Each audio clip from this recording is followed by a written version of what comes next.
রাত গভীর, গাজার আকাশে আগুনের লেলিহান শিখা। বিস্ফোরণের প্রতিটি শব্দ যেন আকাশকে ফুঁড়ে চিৎকার করে জানিয়ে দিচ্ছে এখানে জীবন আর মৃত্যুর মধ্যে কোনো ব্যবধান নেই। ধ্বংসস্তূপের নিচে চাপা পড়া মানুষের আর্তনাদ বাতাসে মিশে গেছে। এক মায়ের কণ্ঠ ভেসে আসছে, আমার বাচ্চাকে বাঁচান। কেউ কি শুনতে পাচ্ছেন? কিন্তু এখানে কেউ কারো কান্না শোনে না। এখানে কান্নার চেয়ে বড় শব্দ হলো ক্ষেপণাস্ত্রের গর্জন।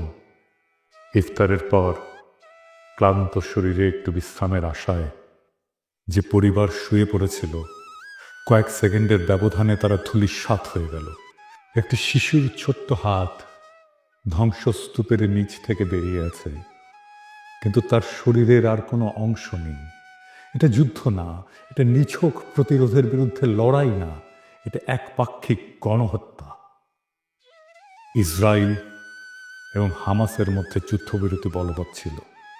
বিশ্ব আশায় ছিল হয়তো কিছুটা শান্তি আসবে, কিন্তু শান্তি আসেনি, বরং নতুন রক্তপাত শুরু হলো। 18 মার্চ রাতে কসাই নেতানিয়াহুর বাহিনী যুদ্ধবিরতি ভেঙে বেসামরিক মানুষের উপরে ভয়াবহ হামলা চালালো। এক রাতে 400 জনের বেশি মানুষ শহীদ হলো, যাদের মধ্যে অধিকাংশই নারী, শিশু, বৃদ্ধ। যুদ্ধবিরতি নয়, বরং সেখানে আবারও নির্বিচারে বিমান হামলা চালানো হলো। এক ফিলিস্তিনি সাংবাদিক বললেন, আমি ধ্বংসস্তূপের নিচে লাশের সারি দেখেছি। কিছু লাশ এতটাই ছিন্ন ভিন্ন যে চেনার উপায় নেই। একটা শিশুর কেবল মাথাটুকু খুঁজে পাওয়া গেছে। এটি কি কোনো সভ্যতার পরিচয় বহন করে? গাজার শিশুরা কোথায় যাবে? সমস্ত শিশুর স্বপ্ন এখানে এক ধ্বংসস্তূপ। একটা শিশু নাম আমাল, তার পুরো পরিবার গতরাতে একসাথে ইফতার করেছিল। সে খুব খুশি ছিল, কারণ তার বাবা বলেছিল, যুদ্ধ শেষ হলে তোমার পছন্দের খেলনাটা এনে দেব। সেই রাতেই এক বোমা এসে তাদের ঘরটাকে মাটির সাথে মিশিয়ে দিল। আমাল বেঁচে আছে, কিন্তু তার বাবা মা নেই। তার ছোট ভাইটি তার হাত ধরে শুয়েছিল, কিন্তু এখন সে নিথর। গাজার প্রতিটি শিশুই এখন এতিম।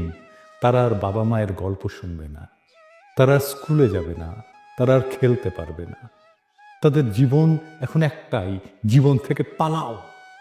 এই বর্বরতা কি প্যারিসে ঘটলে বিশ্ব চুপ থাকতো? আর যদি লন্ডন, নিউ ইয়র্ক বা প্যারিস, বার্লিনে এমন একটা হামলা হতো, তাহলে কি বিশ্ব এতটাই নিশ্চুপ থাকতো?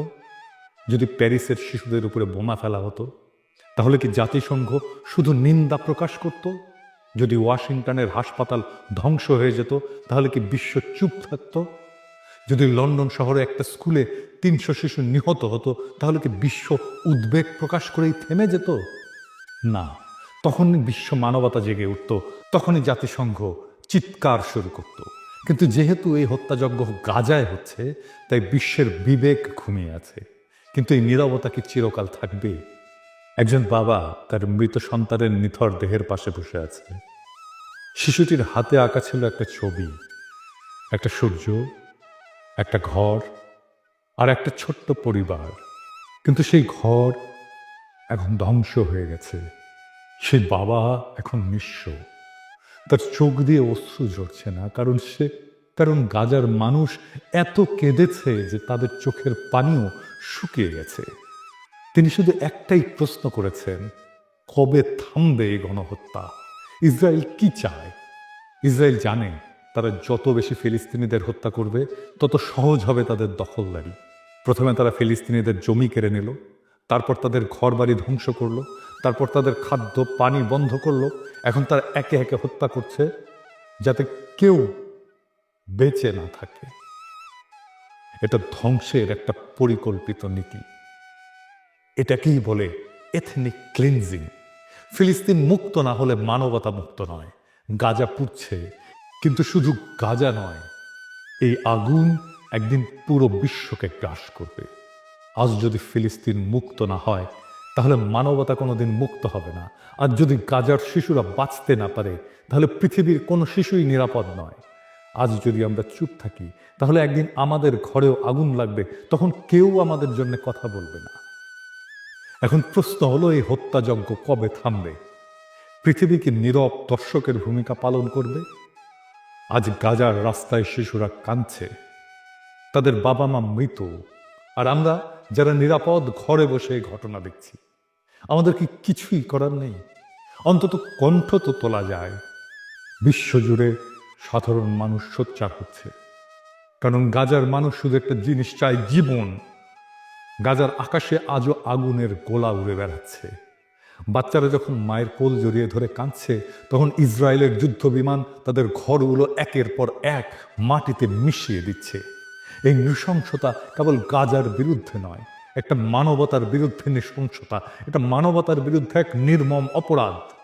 তাই আজ যারা আমার এই এপিসোডটি দেখছেন, তাদের সকলেরই মনে রাখা উচিত, গাজার মানুষ আজ আমাদের সাহায্যের জন্য চেয়ে আছে। আমরা কি চুপ থাকবো, নাকি তাদের পাশে দাঁড়াবো? পৃথিবীর বিবেক কি জাগবে, নাকি আরো হাজারো শিশু ধ্বংসস্তূপের নিচে চাপা পড়বে নিঃশব্দে? মাহমুদ নামের এক ছোট্ট ছেলেকে উদ্ধারকারী দল ধ্বংসস্তূপ থেকে বের করেছিল। তার নিথর দেহের পাশে ছিল একটা স্কুল ব্যাগ। ব্যাগের ভেতরে লেখা একটা ছোট্ট চিঠি, আম্মু, যুদ্ধ কখন শেষ হবে? আমি কি বড় হতে পারবো? আমি ডাক্তার হতে চাই। এই চিঠির উত্তর কে দেবে? ইসরায়েল, আমেরিকা, জাতিসংঘ, নাকি সেই বিশ্ব যারা শুধু চোখ বন্ধ করে রাখে? মাহমুদ আর বড় হবে না। গাজার ফাতেমা আর কখনো লাল জামা পরবে না। এই ধ্বংসস্তূপের নিচে চাপা পড়েছে শুধু গাজার মানুষ নয়, চাপা পড়েছে বিশ্ব মানবতা। যদি আজ ফিলিস্তিন মুক্ত না হয়, তবে পৃথিবীর কোনো মানুষই মুক্ত নয়। যদি এক জাতিকে নিশ্চিহ্ন করা যায়, যদি শিশুদের নির্বিচারে হত্যা করা যায়, যদি কারো ভূখণ্ড দখল করে পুরো একটা জনগোষ্ঠীকে শরণার্থী বানিয়ে ফেলা যায়, আর বিশ্ব কিছুই না বলে, তবে সেই বিশ্বে একদিন কেউ নিরাপদ থাকবে না। ফিলিস্তিনের লড়াই শুধু ফিলিস্তিনিদের নয়, এটা পুরো মানবতার লড়াই। কিন্তু একদিন সেই ধ্বংসস্তূপের নিচ থেকে যেদিন নতুন ফিলিস্তিন জন্ম নেবে, যেদিন প্রতিটি শহীদ শিশুর নাম স্মরণ করা হবে, যেদিন মানবতা আবার মাথা তুলে দাঁড়াবে, সেদিন আমরা গলা উঁচিয়ে বলবো, ফিলিস্তিন মুক্ত হয়েছে। আর সেদিনই মানবতা মুক্ত হবে। ফিলিস্তিনের স্বাধীনতা ছাড়া আমাদের স্বাধীনতা অর্থহীন। একদিন ঠিক ফিলিস্তিন মুক্ত হবে। একদিন সূর্যের স্বপ্নের শান্তির ভোর আসবে। একদিন পৃথিবীর মাটি, আকাশ, বাতাস মধুময় হবে। সেই দিনের অনাগত প্রজন্ম আমাদের অক্ষমতাকে, আমাদের কাপুরুষতাকে, আমাদের স্বার্থপরতাকে ক্ষমা করো। হে মহান সৃষ্টিকর্তা, তুমি আমাদের ক্ষমা করো। তুমি বৃথাই আমাদের শক্তি দিয়েছিলে। এই দীনতা, এই কাপুরুষতা, এই অক্ষমতার দায় আমরা নিলাম। Free, free, free Palestine. No more murder, no more lies. ইনকিলাব জিন্দাবাদ।